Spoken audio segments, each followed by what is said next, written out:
दोस्तों, आज हम आपको पढ़ाएंगे त्रिभुज। त्रिभुज को त्रिकोण कहते हैं, अंग्रेजी में ट्राई एंगल भी कहते हैं। तो त्रिभुज क्या है, सबसे पहले हम आपको बताएंगे त्रिभुज की परिभाषा। तीन रेखाखंडों या भुजाओं, कहिए भुजा कहो या रेखाखंड कहो, बात एक है। तो तीन रेखाखंडों से बनी सरल बंद आकृति त्रिभुज कहलाती है। एक बार फिर से आपको बताएंगे, तीन भुजाओं से बनी सरल बंद आकृति त्रिभुज कहलाती है। त्रिभुज को इस चिन्ह द्वारा प्रदर्शित करते हैं। जैसे हम यहाँ आपको एक मिसाल से आपको बताएंगे, एक उदाहरण है। तीन बिंदु आप ले लीजिए, तीनों एक सीध में नहीं होने चाहिए। चलिए, इसका नाम हम रखते हैं P, इस बिंदु का Q और इसका नाम R। P को Q से मिला दीजिए, Q को R से मिला दीजिए, ऐसे P को R से मिला दीजिए। तो ये जो आपको बंद आकृति प्राप्त हुई, ये खुली नहीं है। जैसे खुली आकृति ये हो गई, ये एक भुजा, दो भुजा, तीन भुजा। इसमें भी तीन भुजाएं हैं, लेकिन यह खुली आकृति है। तो ये खुली आकृति वाली जो ये तीन भुजा है, इसको हम त्रिभुज नहीं कहेंगे। इस बंद आकृति वाली जो तीन भुजाओं वाली आकृति है, इसको हम त्रिभुज कहेंगे। तो तीन असमरेख बिंदुओं को आपस में मिला दिया जाए तो जो आकृति प्राप्त होगी वही त्रिभुज होगी। त्रिभुज में तीन भुजाएं होती हैं, तीन शीर्ष होते हैं, तीन कोण होते हैं। अब इस त्रिभुज का अगर हमें नाम लिखना है तो ऐसे लिखेंगे, त्रिभुज त्रिभुज PQR। या इसको त्रिभुज ना इस्तेमाल करके इस शब्द का हम उसका जो चिन्ह है त्रिभुज को इस चिन्ह द्वारा प्रदर्शित करते हैं। इस चिन्ह को बना देंगे PQR, तो भी पढ़ा जाएगा। क्या पढ़ा जाएगा इसको? त्रिभुज PQR। तो त्रिभुज के बारे में आपको हम और डिटेल से बता रहे हैं। तो तीन रेखाखंडों से बनी हुई सरल बंद आकृति को त्रिभुज कहते हैं। यहाँ हमने एक चित्र बनाया है, ये भी एक त्रिभुज है। ये तीन भुजाओं से बनी सरल बंद आकृति है। तो इसका नाम कैसे लिखेंगे? इसका नाम लिखने के लिए त्रिभुज ABC।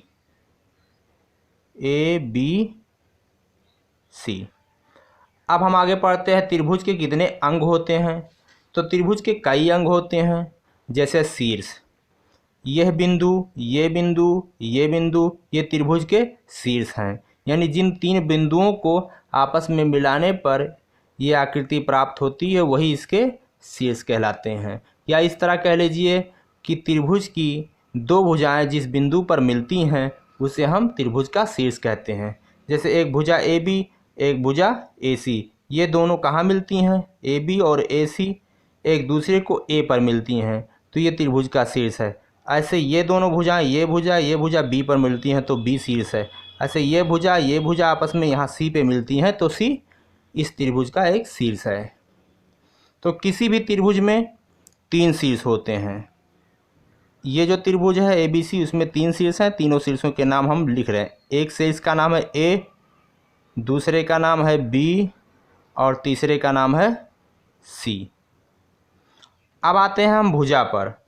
इस त्रिभुज में कितनी भुजाएं हैं? कोई भी त्रिभुज हो, यही त्रिभुज नहीं, कोई भी त्रिभुज हो तो उसमें तीन भुजाएं होती हैं। एक ये भुजा, दूसरी ये भुजा और तीसरी ये भुजा। तो इस त्रिभुज ABC की तीनों भुजाओं के नाम इस प्रकार है। इसका नाम है AB या BA भी लिख सकते हैं। AB कहो या BA कहो, बात एक है। इसका नाम BC या CB, चलिए हम BC लिखते हैं। इसका नाम AC। तो किसी भी त्रिभुज की तीन भुजाएं होती हैं। यहाँ जो त्रिभुज ABC है उसकी तीन भुजाएं हैं AB, BC और AC। अब अंतःकोण, दो भुजाओं के बीच का जो झुकाव है, ये झुकाव कोण कहलाएगा। ऐसे यहाँ देखिए, ये वाला झुकाव ये कोण है। ऐसे यहाँ एक झुकाव बन रहा है, ये वाला कोण है। तो त्रिभुज के तीन अंतःकोण होते हैं। अंतः का मतलब अंदर क्षेत्र में। तो यहाँ एक कोण A बन रहा है, कोण का ये चिन्ह है। एक कोण यहाँ बनना है, इस कोण का नाम होगा कोण बी। एक कोण यहाँ बनना है, इसका नाम होगा कोण सी। तो किसी भी त्रिभुज में 3 कोण होते हैं। और एक बात आपको याद रखना है कि तीनों जो अंतः कोण होते हैं, कोण ए, कोण बी, कोण सी, इन तीनों को अगर जोड़ दिया जाए तो उसका जो माप होगा वो होगा 180 अंश। अब इसके बाद हम आपको बताएंगे कि त्रिभुज कितने प्रकार का होता है। यह है त्रिभुज और त्रिभुज के अंग। अब हम आपको बता रहे हैं कि त्रिभुज कितने प्रकार का होता है। त्रिभुज के प्रकार, तो त्रिभुज 2 आधार पर बांटा गया। एक भुजाओं के आधार पर कितने तरह का होता है और एक है कोण के आधार पर कितने तरह का त्रिभुज होता है। तो सबसे पहले हम भुजाओं के आधार पर बताएंगे कि त्रिभुज कितने तरह का होता है। तो भुजाओं के आधार पर त्रिभुज 3 तरह का होता है। एक समबाहु त्रिभुज, दूसरा है समद्विबाहु त्रिभुज और तीसरा है विषम बाहु त्रिभुज। तो सबसे पहले हम भुजा के आधार पर त्रिभुज को 3 भागों में पढ़ेंगे, समबाहु, समद्विबाहु, विषम बाहु। आपको यहाँ इसके नाम से ही स्पष्ट हो जाता होगा कि समबाहु, सम मतलब समान होता है, बाहु का मतलब होता है भुजा। ऐसा त्रिभुज जिसकी भुजाएं समान हों। समद्विबाहु का मतलब जिसकी 2 भुजाएं समान हो। विषम बाहु का मतलब होता है जिसकी एक भी भुजाओं की लंबाई समान ना हो। जैसे यहाँ समबाहु त्रिभुज एक हमने चित्र बनाया हुआ है। यहाँ आप देखिए इसकी 3 भुजाएं हैं और तीनों भुजाओं की लंबाइयाँ अगर समान हैं तो ये समबाहु त्रिभुज है। तो समबाहु त्रिभुज की ये पहचान है कि उसकी जो तीनों भुजाएं हैं उसकी लंबाइयाँ समान होनी चाहिए। जैसे यहाँ एक त्रिभुज ABC है तो इसकी भुजा, एक भुजा AB और दूसरी भुजा है BC और तीसरी भुजा है AC। तो किसी भी समबाहु त्रिभुज की तीनों भुजाओं की जो लंबाइयाँ होती हैं वो समान होती हैं। अब जब कोई त्रिभुज समबाहु त्रिभुज होगा तो उसके तीनों कोण जो होंगे, जैसे कोण A, कोण B और कोण C, तीनों कोण भी बराबर होंगे। और तीनों कोण कितने होंगे? प्रत्येक कोण 60-60 अंश के होंगे। अब आते हैं समद्विबाहु त्रिभुज पर। समद्विबाहु त्रिभुज ऐसा त्रिभुज जिसकी कोई 2 भुजाएं, 3 भुजाओं में कोई भी 2 भुजा अगर समान है तो उसको समद्विबाहु त्रिभुज कहेंगे। जैसे यहाँ एक त्रिभुज हमने बनाया PQR। इस त्रिभुज की 2 भुजाएं PQ और PR आपस में बराबर हैं तो ये त्रिभुज समद्विबाहु त्रिभुज है। तो समद्विबाहु त्रिभुज की कोई 2 भुजाएं बराबर होनी चाहिए। तो इसमें PQ बराबर है PR के और तीसरी भुजा बराबर नहीं है जिसका नाम QR है। अब अगर ये समबाहु त्रिभुज है तो इसके जो बराबर भुजाएं हैं उसके सामने का कोण भी बराबर होना चाहिए।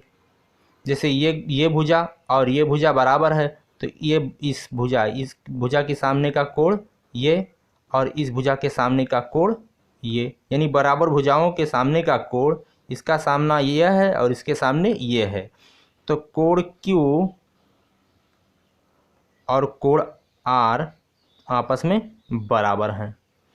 अब विषम बाहु त्रिभुज ऐसा त्रिभुज जिसकी एक भी भुजा आपस में बराबर ना हो। जैसे यहाँ MNO एक त्रिभुज है, यह विषम बाहु त्रिभुज है क्योंकि इसकी एक भी भुजाओं की लंबाइयाँ समान नहीं हैं। एक भुजा MN, दूसरी भुजा है NO और तीसरी भुजा है MO। इन तीनों भुजाओं की लंबाइयाँ समान नहीं हैं। अगर लंबाइयाँ समान नहीं तो इनके कोण जो होंगे, कोण M बराबर नहीं होंगे, कोण N बराबर नहीं होंगे, कोण O, यानी तीनों भुजाएं अगर बराबर नहीं हैं तो तीनों कोण आपस में बराबर नहीं होंगे। अब हम एक बार फिर से रिवीजन कर दे रहे हैं। त्रिभुज के प्रकार, भुजाओं के आधार पर त्रिभुज 3 तरह का होता है। समबाहु त्रिभुज, समद्विबाहु त्रिभुज, विषम बाहु त्रिभुज। समबाहु त्रिभुज का मतलब जिसकी तीनों भुजाएं समान हों। समद्विबाहु त्रिभुज का मतलब जिसकी 2 भुजाएं समान हों। विषम बाहु त्रिभुज का मतलब जिसकी एक भुजा भी समान ना हो। तो उसे हम विषमबाहु। अब त्रिभुज के प्रकार 2, कोण के आधार पर। देखिए इसके पहले हमने जो बताया वो भुजा के आधार पर था। अब हम आपको बताएंगे कोण के आधार पर। कोण को देख करके हमको बताना है कि ये त्रिभुज किस तरह का है। तो कोण के आधार पर भी त्रिभुज 3 तरह के होते हैं। एक न्यून कोण त्रिभुज है, एक अधिक कोण त्रिभुज है, एक समकोण त्रिभुज है। तो इसके पहले हमको ये जानना होगा, कोण के बारे में थोड़ा जानकारी हासिल करनी होगी कि न्यून कोण क्या है, अधिक कोण क्या है, समकोण क्या है। तो न्यून कोण का मतलब होता है 0 से ज़्यादा और 90 अंश से कम, तो इसको हम न्यून कोण कहेंगे। अधिक कोण का मतलब होता है 90 से ज़्यादा और 180 से कम। और समकोण का मतलब होता है 90 अंश के कोण को समकोण कहते हैं। तो 90 अंश से कम और 0 से ज़्यादा अगर कोई कोण का माप है तो उसे न्यून कोण कहेंगे। और 180 अंश से कम और 90 अंश से ज़्यादा है किसी कोण का माप तो उसे अधिक कोण कहेंगे। और 90 अंश है किसी कोण का माप तो उसे समकोण कहेंगे। अब इसी कोण के आधार पर त्रिभुज बांटा गया है 3 तरह का, न्यून कोण त्रिभुज, अधिक कोण त्रिभुज और समकोण त्रिभुज।